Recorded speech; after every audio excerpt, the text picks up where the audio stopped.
Imagine कीजिए, अगर आज मैं आपसे ये कहूँ कि आपकी जिंदगी का कोई एक पल ऐसा है, कोई एक दिन ऐसा है जिसमें आप जो चाहें वो हासिल कर सकते हैं, आप अपने सारी इच्छाओं, सारे सपनों को साकार कर सकते हैं, तो क्या आप मेरी बात का विश्वास करेंगे?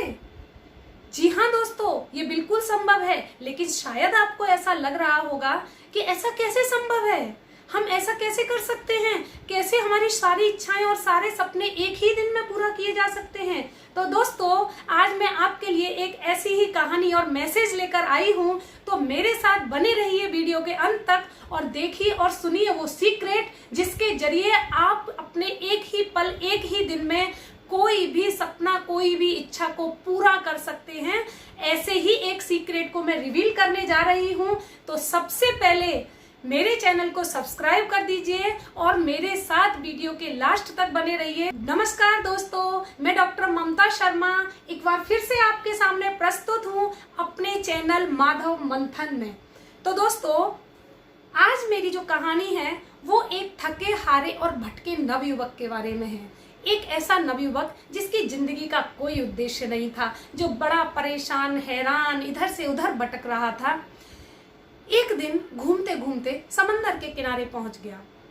उसको लगा कि अब मेरे जीवन में जब कोई उद्देश्य ही नहीं है, जीवन का कोई अस्तित्व ही नहीं है, तो फिर जीने का भी क्या फायदा। तो क्यों ना आज मैं अपने जीवन का अंत इसी समंदर में समाधि लेके कर लूं। धीरे धीरे वो नवयुवक गहरे पानी की ओर उतरने लगा। बहुत दूर समंदर के तट पर एक साधु बाबा उसे इस तरह से समंदर के अंदर डूबते हुए देख रहे थे। उन्हें लगा कि अरे, ये नवयुवक इस तरह पानी में डूबने की कोशिश क्यों कर रहा है। उसने उन्हें जोर से आवाज दी, अरे नवयुवक, कहाँ जाने की कोशिश कर रहे हो? क्यों इस पानी की तरफ चले जा रहे हो? क्या तुम्हें ये नहीं महसूस हो रहा कि ये पानी तुम्हें डुबो देगा? नवयुवक ने पलट कर देखा और बोला कि अरे साधु बाबा, जिसके जीवन का कोई उद्देश्य ही ना हो, वो जीकर भी क्या करेगा। साधु ने इशारे से उसे वापस बुलाया और उससे उसकी समस्या पूछी। नवयुवक बोला, जब मेरे पास जीवन में कोई उद्देश्य ही नहीं है, कोई मौका ही नहीं है कि जहां मैं खुद को प्रूव कर सकूं, तो फिर आखिर मैं जीकर भी क्या करूं। साधु को लगा कि शायद इस नवयुवक का जो समस्या है उसका समाधान मेरे पास है। साधु उस नवयुवक से बोला कि अगर तुम्हें एक मौका मैं दे दूं तो। नवयुवक बड़ा खुश हुआ, बोला साधु बाबा, आप एक बार मुझे मौका देकर तो देखिए, मैं आपको कैसे प्रूव कर दूंगा। साधु ने बोला, ठीक है, तुम एक काम करो, समंदर के किनारे ये जो दूर तक पत्थर आपको दिख रहे हैं ना, उनमें से एक जो पत्थर है ना, वो पारस पत्थर है। और पारस पत्थर की एक खासियत होती है दोस्तों कि वो जिसको भी छूता है ना, वो सोना बन जाता है। नवयुवक बड़ा खुश हुआ, अरे वाह, पारस पत्थर मेरे हाथ लग जाए तो फिर क्या बात है। बहुत ही खुश हुआ। लेकिन वो साधु बाबा से बोला, अरे साधु बाबा, इतने सारे पत्थरों में से मैं पारस पत्थर को आखिर कैसे ढूंढूंगा। यहाँ तो इतने हजारों पत्थर हैं, मुझे तो पता ही नहीं चलेगा कि इनमें से कोई एक पारस भी है। साधु ने बोला, बेटा आप परेशान मत हो, पारस पत्थर में एक खासियत होती है। वो नॉर्मल पत्थर जो होते हैं उनकी तरह ठंडा नहीं होता। उस पत्थर के अंदर एक गर्माहट होती है और वही गर्माहट उसकी पहचान होती है, जो उसे दूसरे पत्थरों से अलग करती है। और उस पत्थर को आपके हाथ में आने के बाद जो गर्माहट महसूस होगी, उसी से आप ये पहचान जाओगे कि ये वही पत्थर है जिसकी आपको तलाश है। नवयुवक बड़ा खुश हुआ। उसने सोचा कि ये पत्थर अगर मेरे हाथ लग गया तो इस बार मैं कमाल ही कर दूंगा। अगले दिन से नवयुवक बड़ी तैयारी के साथ समंदर के तट पर आ गया और उसने सुबह सुबह से ही अपना काम शुरू कर दिया। उसने पत्थरों को उठाने और फेंकने से पहले यह सोचा कि अगर मैं सब पत्थरों को उठाऊंगा और यहीं फेंकता रहूंगा तो वो पत्थर आपस में एक दूसरे में मिल जाएंगे और मैं उस पत्थर को ढूंढने में बहुत मुश्किल में पड़ जाऊंगा। तो मैं क्यों ना ऐसा करूं कि मैं इन पत्थरों को उठा उठा के जो पत्थर वेस्ट हैं उनको समंदर में फेंकना शुरू कर दूं। ऐसा ही सोचकर नवयुवक ने जब वो पत्थर उठाने शुरू किए, तो उसने जब पहला पत्थर उठाया तो उसने उस पत्थर को उठाने के बाद उसकी गर्माहट को महसूस किया। उसे ठीक से छुआ, महसूस किया कि ये पत्थर कहीं गर्म पत्थर तो नहीं। लेकिन वो पत्थर चूंकि गर्म नहीं था, वो एक साधारण पत्थर था। उसने उठा के उसको समंदर में फेंक दिया। अगला दूसरा, तीसरा, चौथा, पांचवा, सारा दिन वो नवयुवक उसी तरह से उन पत्थरों को उठाता, छूता, महसूस करता और फिर फेंक देता।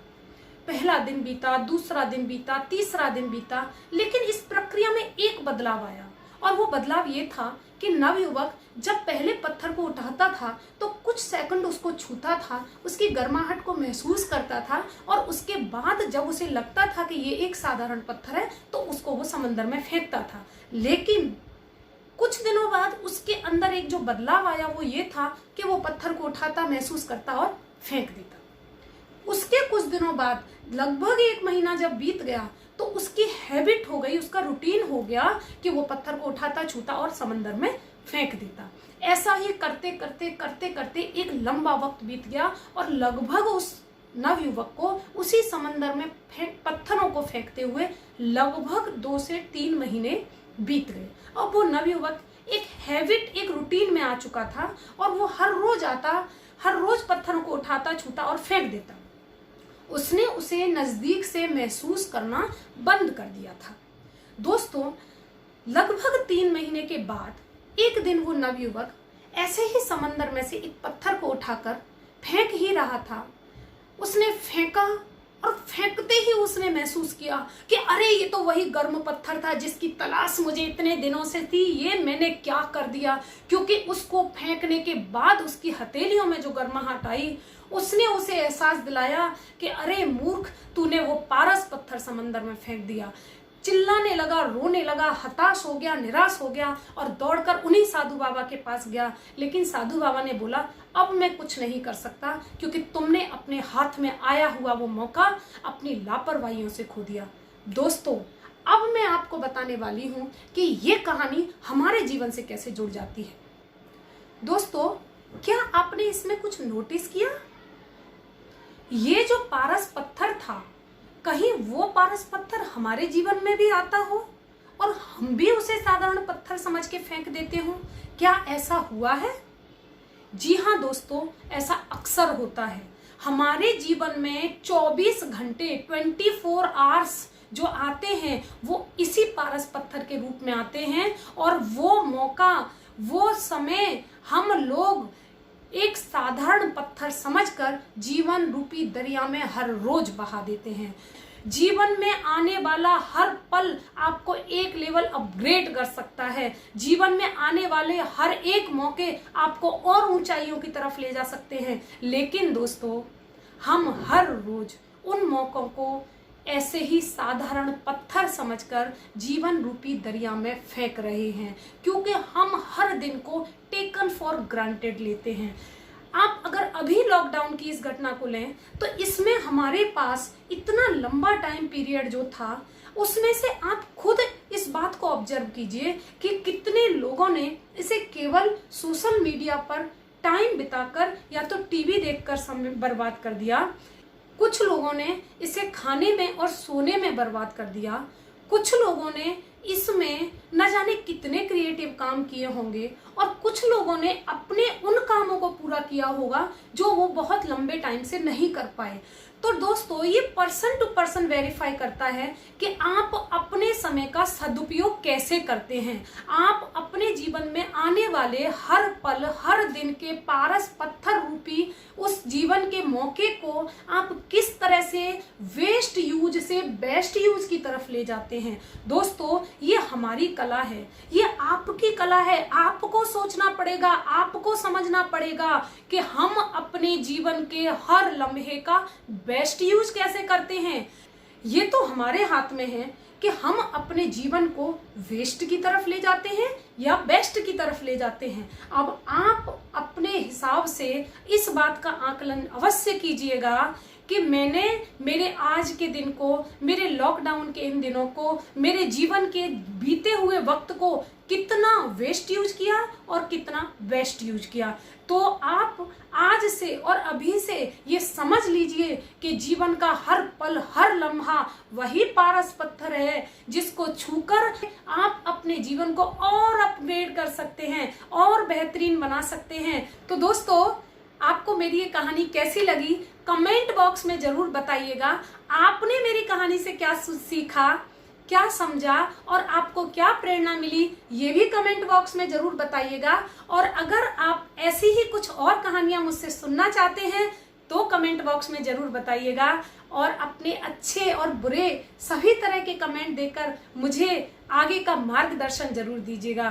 तो दोस्तों, एक बार फिर से आपको याद दिला दूं कि आपने अगर मेरे चैनल को सब्सक्राइब नहीं किया है तो उसे जरूर सब्सक्राइब कीजिए, बेल आइकॉन को हिट कीजिए और लाइक करना बिल्कुल मत भूलिएगा। तो दोस्तों, इसी के साथ में विदा लेती हूँ। हंसते रहिए, मुस्कुराते रहिए और जीवन का हर लम्हा सदुपयोग करते रहिए। फिर मिलेंगे। नमस्कार, जय हिंद, जय भारत।